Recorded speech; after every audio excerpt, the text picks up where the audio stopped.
All right. Welcome to another FYI mode.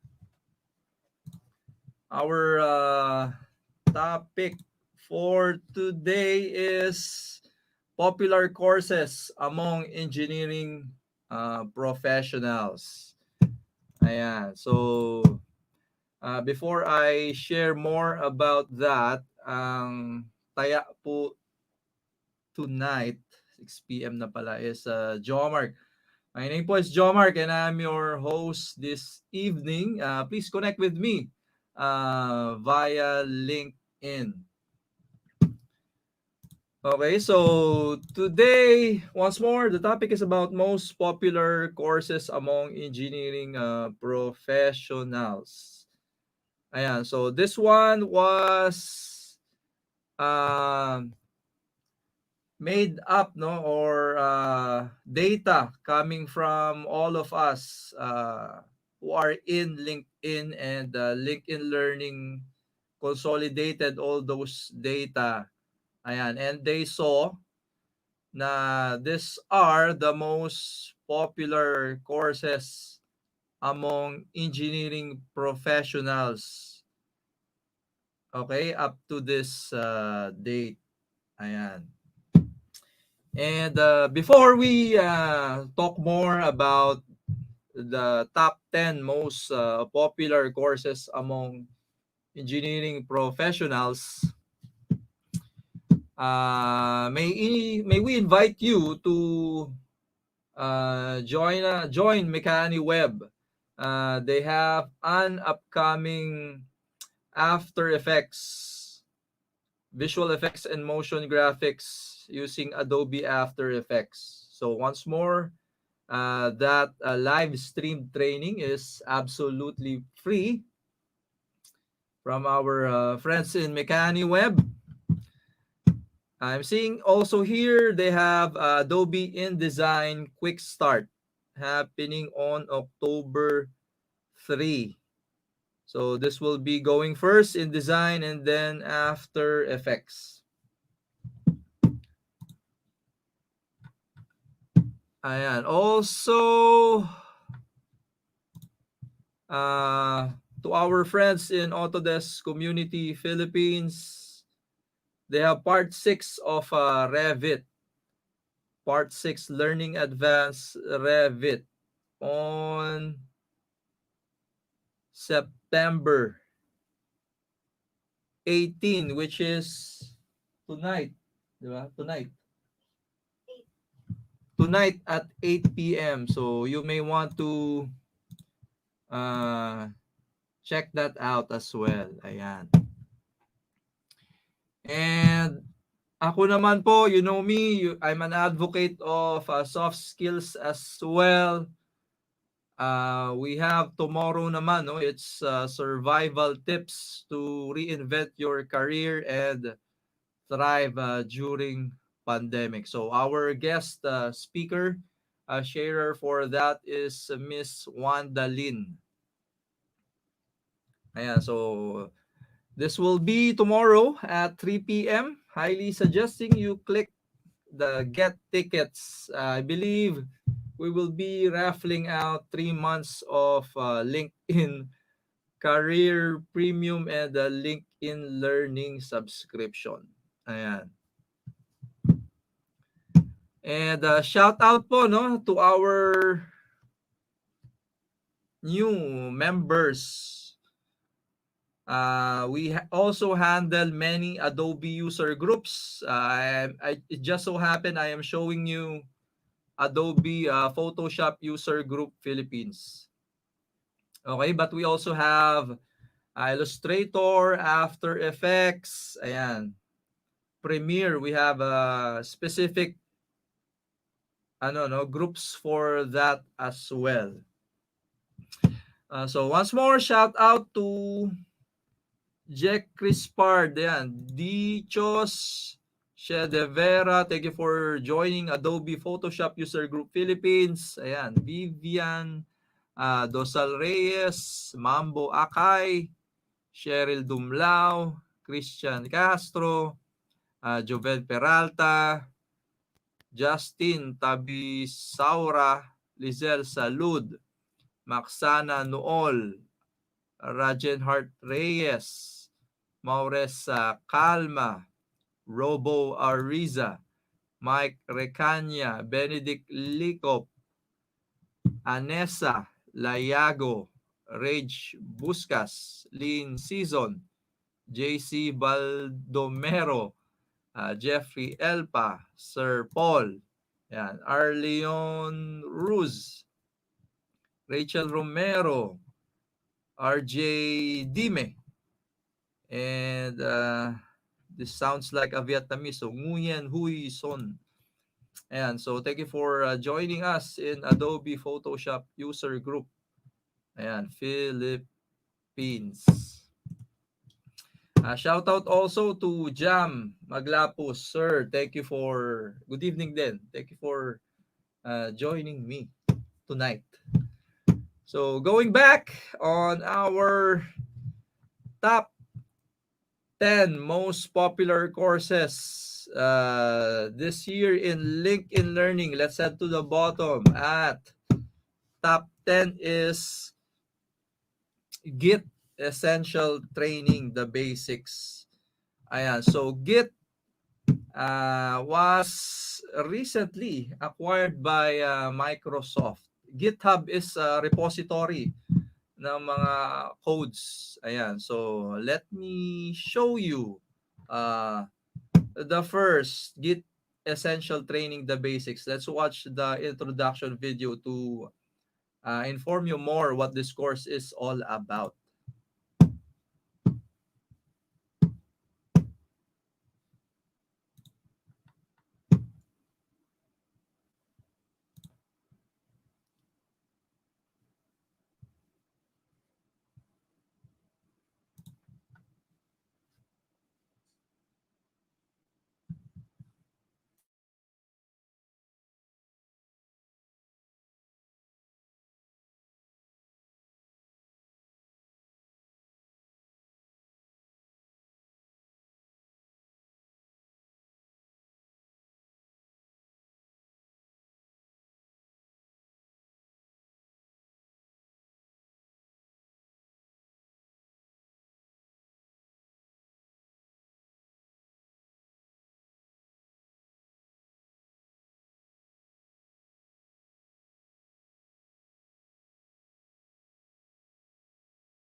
All right, so Git, tama naman, mukhang tama, no?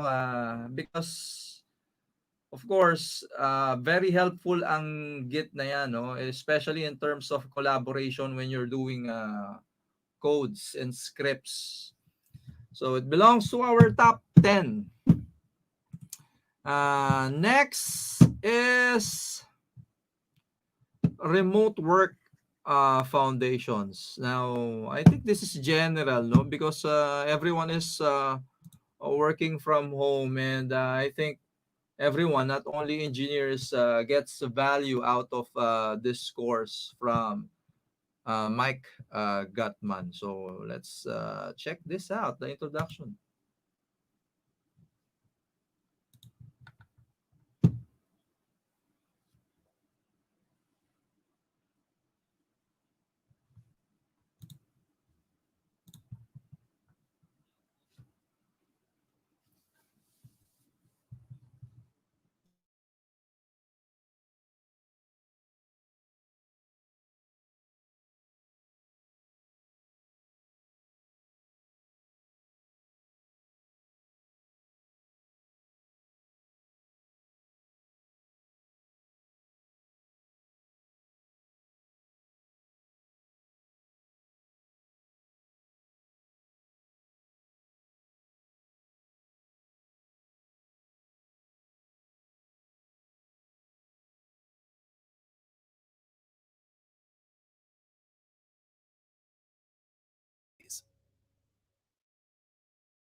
Welcome to the world of working remotely.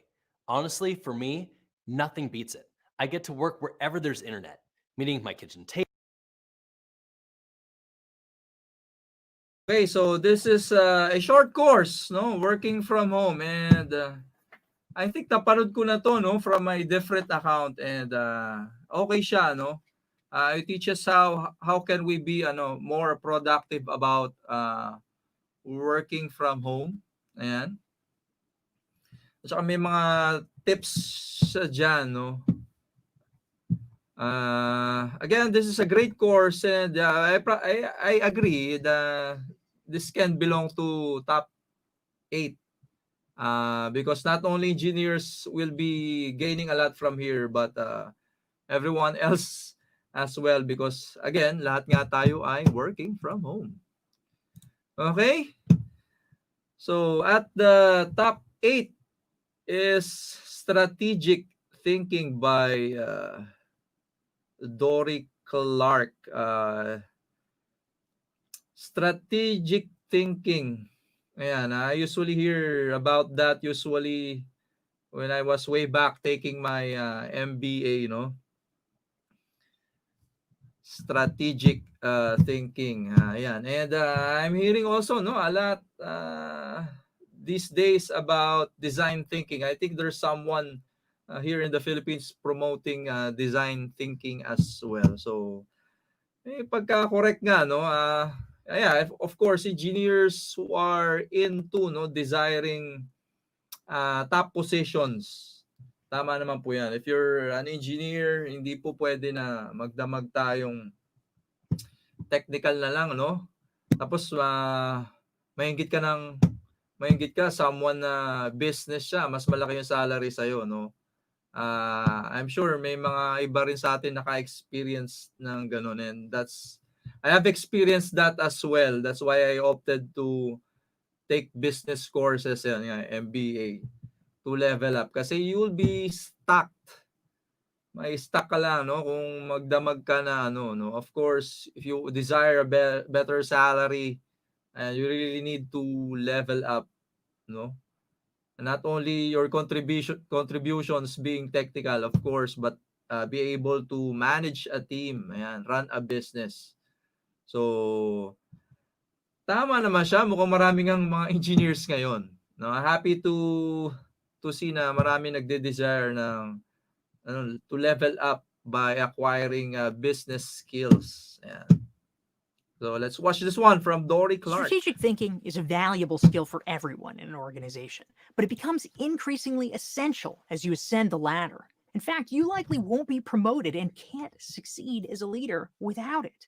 You stop being evaluated on whether you can implement a task or a project, and you start being asked to conceptualize it and make determinations about what's valuable for you, the company, and other employees to be spending their time on. That is a completely different skill set. Yet no one formally teaches you how to do that. It's not like corporations offer a strategy school.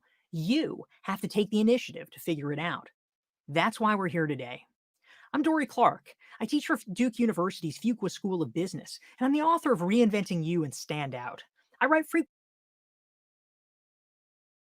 frequently for the Harvard Business Review and elsewhere about strategy, and I'm excited to share those insights with you.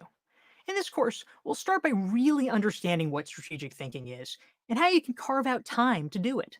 Along the way, we'll explore how to learn from the past and take into account the future when developing your strategy. And finally, I'll show you how to implement all this with your team. Being strategic and being perceived by others as being strategic matters for your career. So let's make it happen. Some people. All right. So this even has an exercise files and a chapter quiz. Ayan. As a guide to all of us. Ayan. Okay, good evening, Sir Ray Sira. Thank you for joining us. Sa mga latecomers, we are discussing the top 10 most popular courses among engineering professionals. So currently in strategic thinking. Yes. So if you're planning, no, na hindi again, no, hindi tayo ma-stuck sa pagiging technical lang, no. Highly suggesting this to my fellow engineers. Ayan, to take up business course, ayan, to learn more about strategic thinking. Ayan. So again, ayan, ako po dati, when I was a bit more younger, ayan, natutunan ko po yan. But sadly, hindi ko pa po natapos yung MBA ko, no. When you're going to take up MBA, you'll be hearing a lot of strategic word. Ayan. And another advice is not only business, no, pero suggesting you take up law, in addition law. My experience about that is may mga kaibigan akong nag-take up ng civil service exam. And then meron din po akong kaibigan na hindi nag-take up ng civil service exam na nakapunta po sa juicy, let me call it juicy positions in the government. So because of that, I lost my interest in taking up civil service exams. And I'm sure you have seen a lot of government positions na ang nakaupo po doon ay kunyari Department of Energy. Ayan, kunyari lang, ang nakaupo doon ay lawyer, si attorney ganito, ano pa ba, LTO, 'di ba? Si attorney ganon. Hindi po sila nag-take up ng civil service exam, na luklok po sila ng ganon. So just sharing to you, no, my experiences, and I know a few persons, kakilala ko po na hindi sila nag-take pero they were placed into top positions, even undersecretary level. Ayan, so yep. Aside from strategic thinking, taking up MBA, if you're a technical person, highly suggesting you take up law law as well. Okay, next. Cert Prep, Project Management Professional. Ayan, PMP. Or as they call it, the organization handling that is PMI. Ayan, active din po yan. I've seen them. They are highly active in the Philippines as well. Project management. So I guess mukhang tama naman din, no? It belongs to the top 10 because it's an additional credential. Okay, so same like if you're an architect, you're into buildings, taking up the LEED certification, same din itong project management. So again, if you're opting to take up higher positions, managerial positions, again, no, PMP po is a credential that is recognized abroad po, internationally. Ayan, so again, and this course is about preparing yourselves how to take project management professional. In today's competitive workplace, it's critical to a company's bottom line to have projects that are managed both effectively and efficiently. That's why the PMP certification is so important. Getting your project management professional certification is no easy task.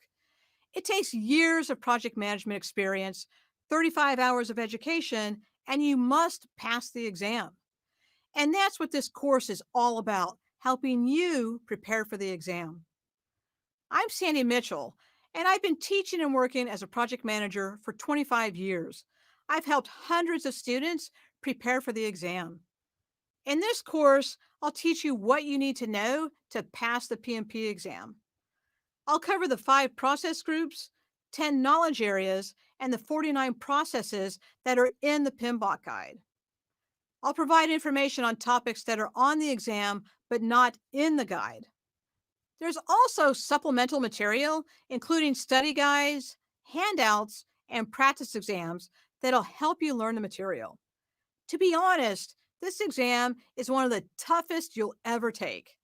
It requires hard work and dedication to learn the material.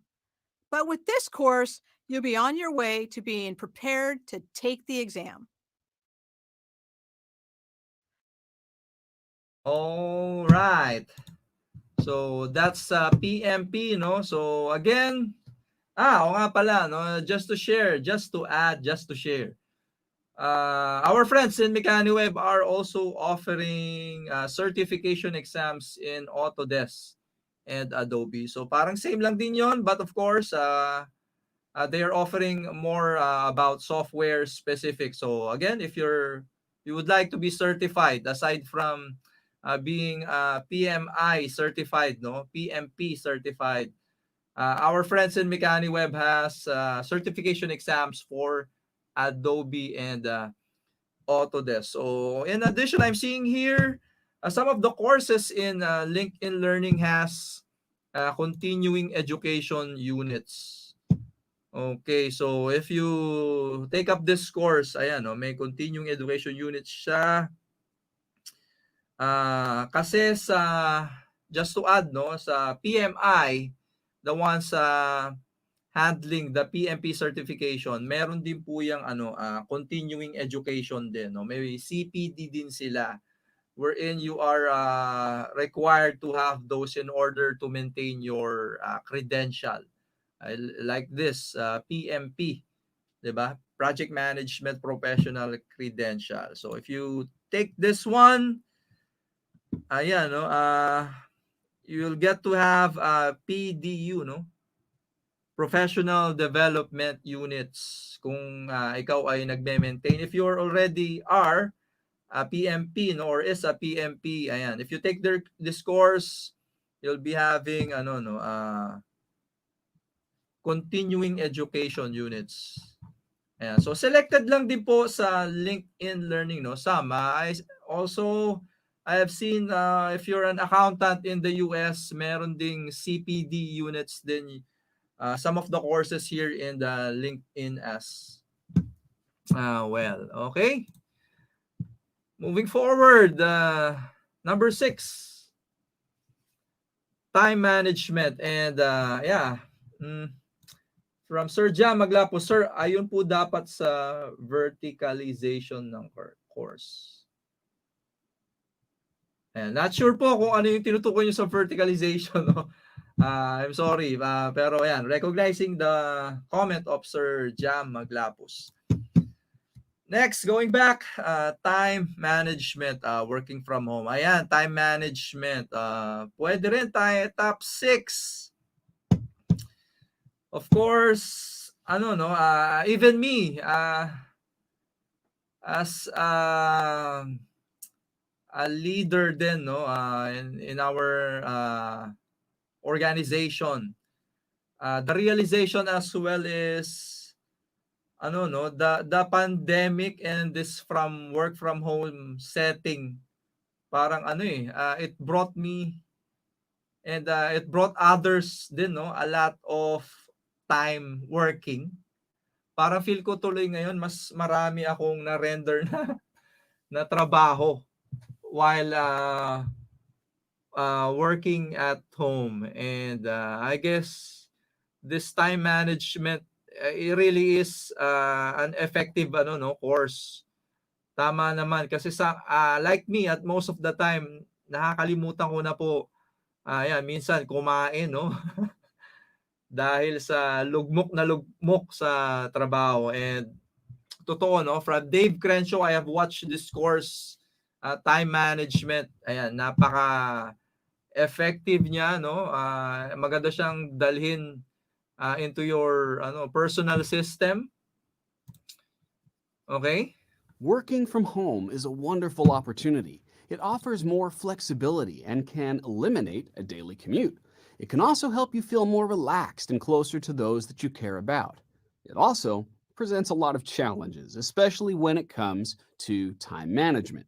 In this course, we'll discuss ways that anyone who works from home or works remotely can not only better manage their time and stay focused while at work, but also have a proper balance in their personal life and manage relationships with loved ones. We'll explore creating a workspace at home that is an effective tool in helping you stay productive. We'll also discuss how to create a schedule that keeps you on task at work while ensuring you don't lose balance in your life. We'll cover how to better communicate with your coworkers who may be at a great distance. And if you have the additional role of being a parent or a caregiver while working from home, we'll discuss some strategies to help you more effectively balance the two. We'll cover all this and plenty more in time management working from home.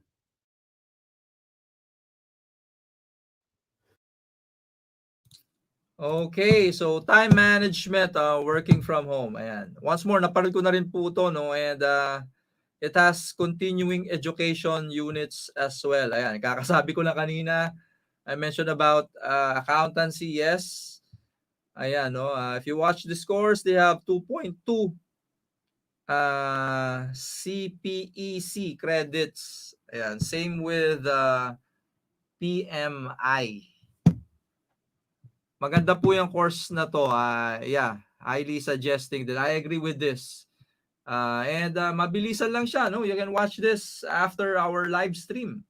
It only will take you 1 hour and 25 minutes. Okay. And on for our fifth one, ito, this is something new to me, no? Pang ano talaga to, pang mga software programmers, Kubernetes. Okay, open source orchestration engine, API. So, pag narinig ko yung APIs, I mostly think about Android.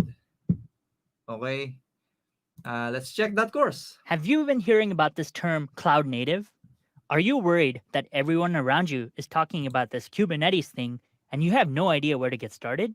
Then you've come to the right place. Hi, I'm Karthik Gaikwad. I blog on theagileadmin.com and I work at Oracle, where I work on the Kubernetes team all day long. I wrote this course for you because I found Kubernetes overwhelming to get started and wanted to make the journey a lot easier for you. We'll cover the basics of what containerization is and where Kubernetes fits in. Then, we'll dive into some demos to see things actually working. We'll cover topics like deployments, services, secrets, and crons. Finally, I'll cover some advanced topics and best practices. So let's get cubing.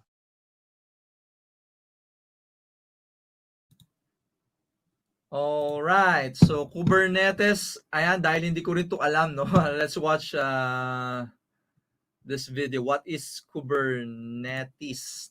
In Tagalog, Now let's talk about Kubernetes. Kubernetes, the most popular open source container orchestrator available today.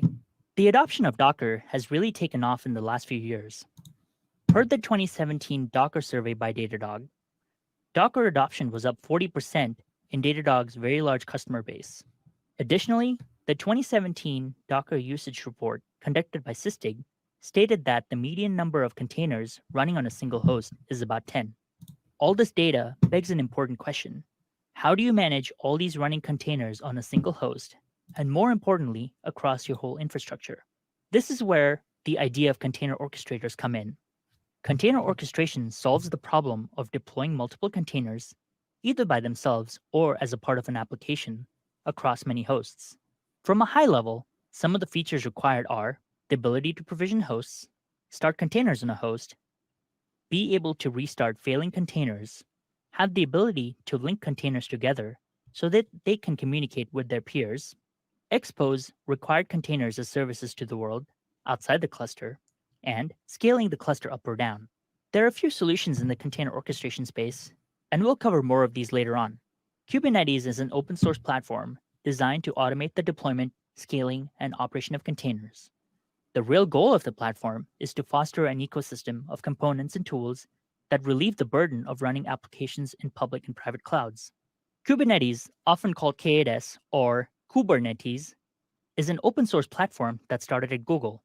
Internally, all of the Google infrastructure relies on containers and generates more than 2 billion container deployments a week, all powered by an internal platform called Borg. Borg was the predecessor to Kubernetes, and the lessons learned from developing Borg over the years has become the primary building blocks in the development of Kubernetes. Simply put, using Kubernetes in your infrastructure gives you a platform to schedule and run containers on clusters of your machines, whether it's on bare metal, virtual machines, in a private data center, or in the cloud. This means no more golden handcuffs and opens up opportunities to have hybrid cloud scenarios for your folks migrating towards the cloud. Because Kubernetes is a container platform, you can use Docker containers to develop and build applications, and then use Kubernetes to run these applications in your infrastructure. It's important to note that you don't have to use Docker containers. You can use Rocket by CoreOS or other container platforms. However, most users in the container ecosystem use Docker containers, so we'll use Docker for this course. There are many companies that use Kubernetes today for different use cases. I'll discuss a few of these to document common ways companies are using Kubernetes. Box has been moving towards a microservices architecture for their infrastructure and became an early adopter. Kubernetes has provided Box's developers a common development platform to build microservices. Also, since Kubernetes can run on bare metal just as well as the cloud, Box could create a migration strategy to Google Cloud. It could also use the same tools and concepts to run across their existing data center and the new Google Cloud. Pokemon Go. When a game has the motto, "Gotta catch them all," it retrospectively comes as no shock that as soon as it launched, within half an hour, traffic surged and crashed all of Pokemon Go servers. To keep up with traffic, Niantic got help from teams at Google to move Pokemon Go to the Google Container Engine. To date, Pokemon Go is the largest Kubernetes deployment on the Google Container Engine. Due to the scale of the cluster and accompanying throughput, a multitude of bugs were identified, fixed, and merged back to the Kubernetes codebase.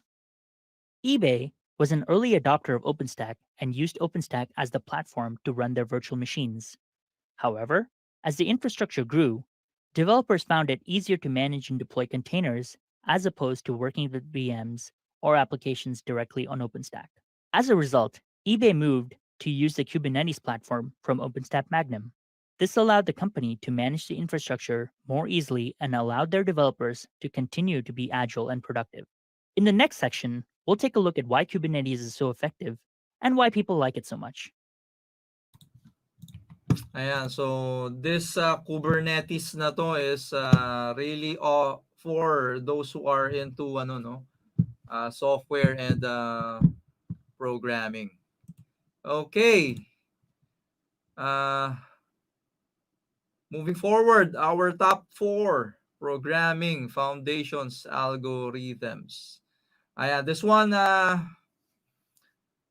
is a general course no na sa mga taong interested to move in programming. Totoo nga. Ayan.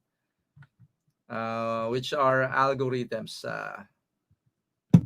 Ako din, no, I'm planning to learn C sharps yan as well.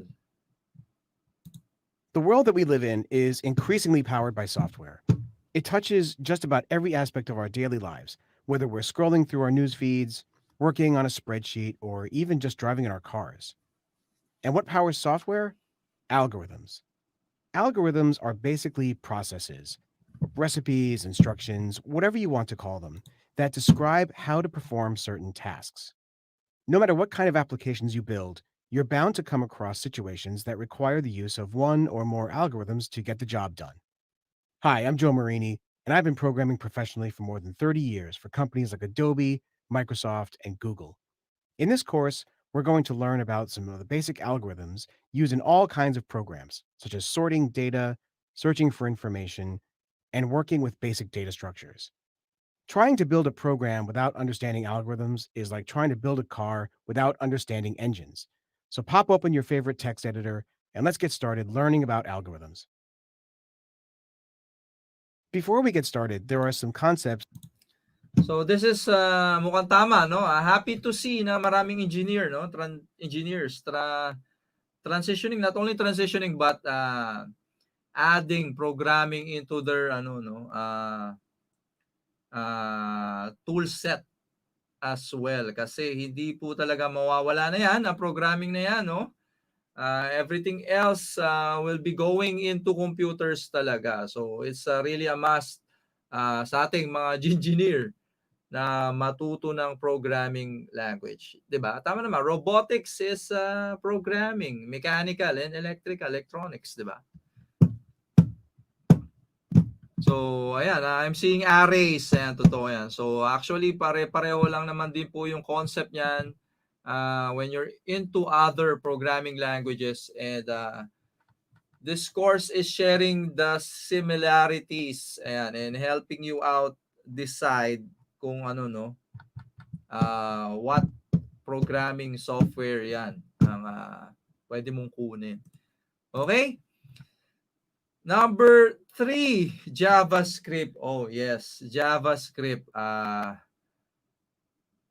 Mukhang, I agree, this should be at number 3 or probably mas ano pa, no?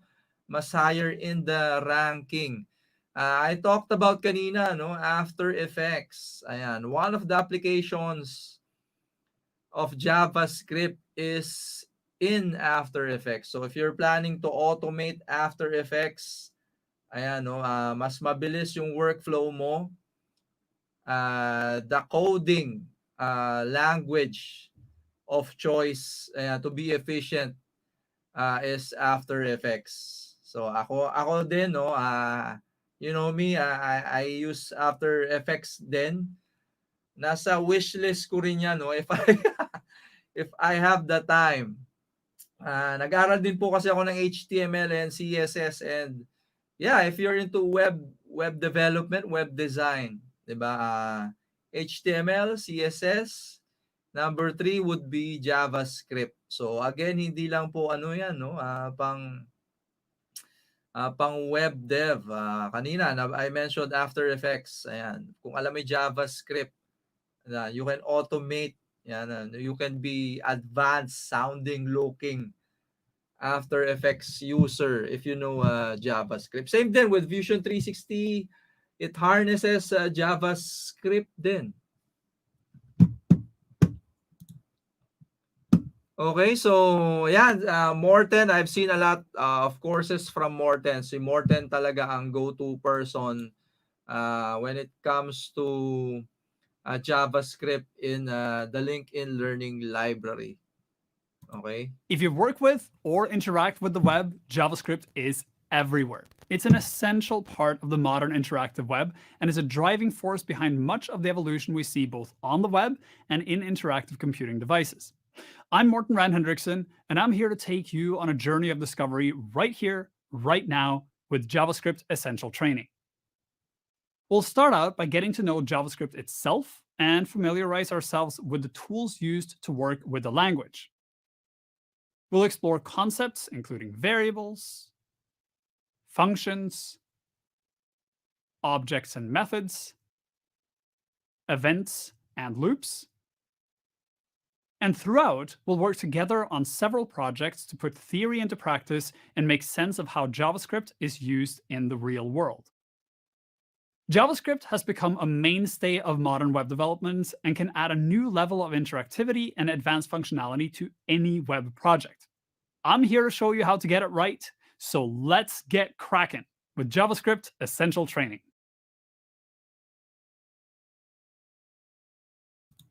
Okay, so yan, JavaScript.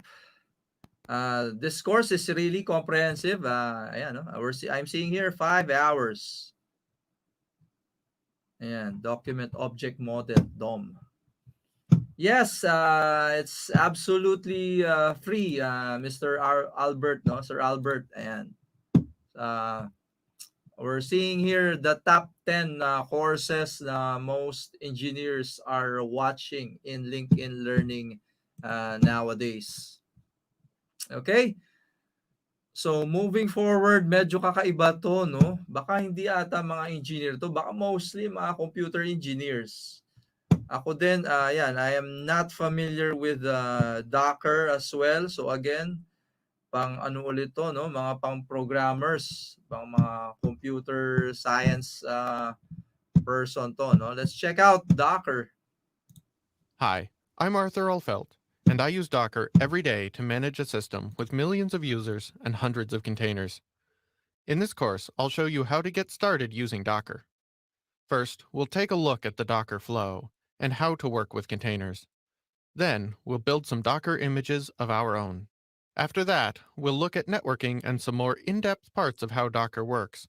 Throughout the course, I'll weave in some hard-won experience from my time working with Docker in production. Let's go! For following along with Ayan, no? So Docker, I heard about container na naman, about Kubernetes. So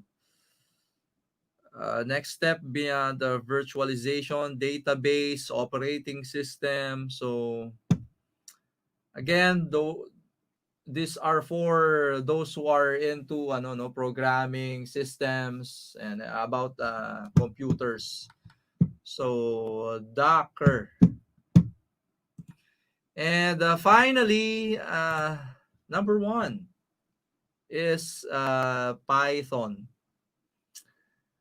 Okay, so Python po is an open source language. At if you're into AI, data science, Python din po is a must to learn. Ayan. In addition, if you're into Maya, relating this to Maya, Maya, the software of Autodesk for animation and VFX, it harnesses Python din po, no, for its, in addition to its MEL scripting ng Maya.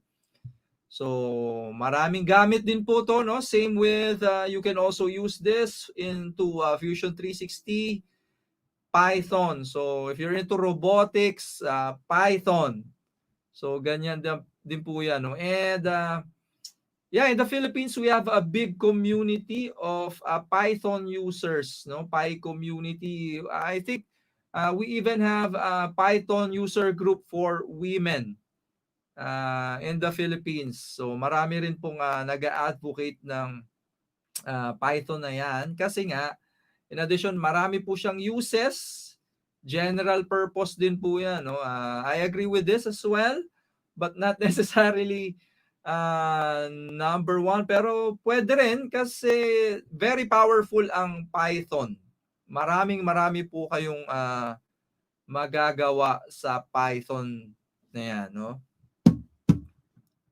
Let's check out the welcome course. Hi, I'm Joe Marini, video for and I'd like to Python. welcome you to this course on learning Python. This course will give you an introduction to the Python programming language, a popular object-oriented language that's used in a variety of both client and cloud-based scenarios. We'll start by seeing how to determine if Python is installed on your system and how to install it if it isn't already there. Next, we'll examine the basics of the language: variables, loops, functions, classes, and more. We'll also see how to build our first Python program in just a few lines of code. Then we'll move on to working with some of Python's built-in high-level data types, such as dates, times, and files. Finally, we'll wrap up by taking advantage of Python's extensive library of pre-built modules to build advanced features like retrieving data from the internet and processing information such as HTML, XML, and JSON. If you're ready to start building the next generation of cross-platform applications that run in the cloud as well as on the client, then let's get started learning Python. Before we Okay, so that's Python. Ayan. So once more, those are your top 10 most popular courses. Ayan, we did a quick live stream of this to inform everyone of this great benefit from LinkedIn Learning. Ayan. Instead of doing nothing, let's invest more in education than entertainment and eventually treat education as entertaining. So again, top 10 most popular courses in LinkedIn, and they are all absolutely free to access. And sadly, kaya ako po hinabol yan because it's a message worth sharing. Tama naman, di ba? It's not a bad message, it's a good message. Sadly, it's for free until September 30. Okay, they're free until September 30. And in addition, if you're my connection, so if ever na lumagpas po tayo hanggang sa buwan ng September 30, if you're my connection, just private message me in LinkedIn if ever na may gusto kang ma-access na course. I can share it for free, no? Just to inform everyone, no? I can unlock courses and share it for free. That's one of the benefit of me being LinkedIn Learning author, no? So if ever na may gusto po kayo matutunan na beyond October moving forward, just PM me. But going back, these 10 courses are accessible, absolutely free until this month. Okay, and kung nandiyan pa po kayo at sinamahan nyo ako today sa pag-share ng wonderful message na to, no? I'd be happy and appreciative if you can comment down engineering courses.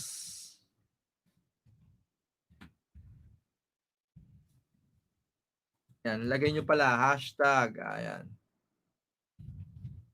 engineering professionals. Yan, kung nandiyan pa po kayo, no, I'd appreciate if you can comment down engineering professionals to know na hindi ako nag-iisa. So once more, a message worth sharing, kahit masama ng onti ang aking pakiramdam, inabol ko po ito, no, just to inform you of this courses na magandang matutunan, no, in this time of pandemic. Kung wala po kayong ginagawa, it never hurts to learn something new, but definitely it will hurt you in the long run kung hindi po kayo natututo ng something new again. So thank you po, no? Thank you for joining me tonight, and if you appreciate what we're doing, if you think this the sharing of information is helpful, and please consider daw po, no, subscribing to Mechaniweb, Autodesk Community Philippines, and akin din, no, kay Joe Mark, for you to be notified of their upcoming free trainings. Ayan, yung mga kaibigan po natin sa Mechaniweb and the Autodesk Community, marami po silang free trainings. At mamayang gabi po, no, part 6 ng Revit sa Autodesk Community. Ma'am Cherry, I believe you are one of our winners. Kindly PM me in LinkedIn para ma-share ko po yung price nyo po, which is also a LinkedIn Learning subscription and a Career Premium subscription. Ayan. So once more, thank you for joining me. Ito po yung link pala. Nako, muntik ako na makalimutan. Please share this link for free courses on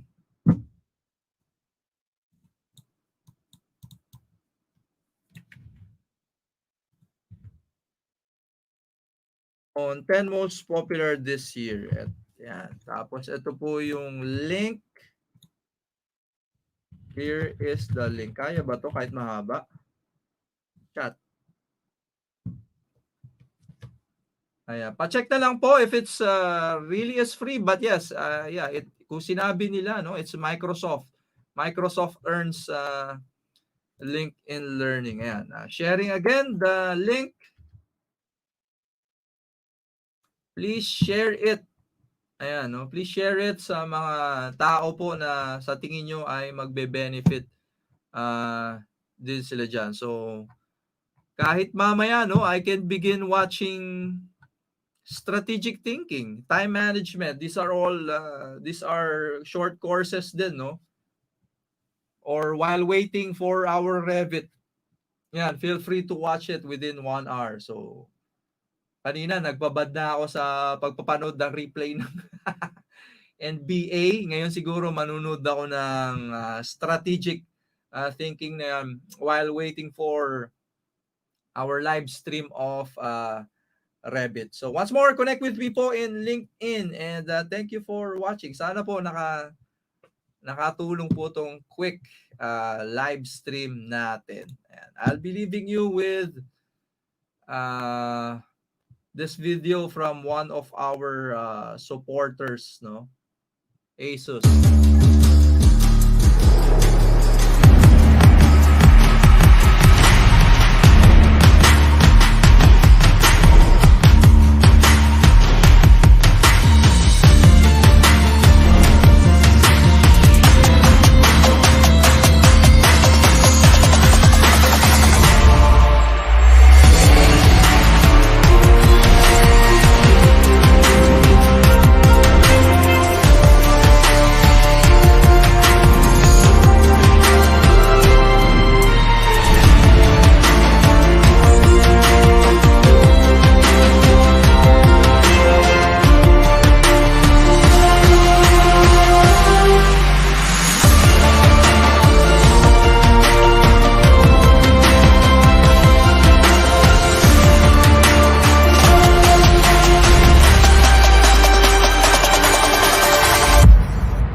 Ayan. See you po tomorrow. And mamaya pala for Revit.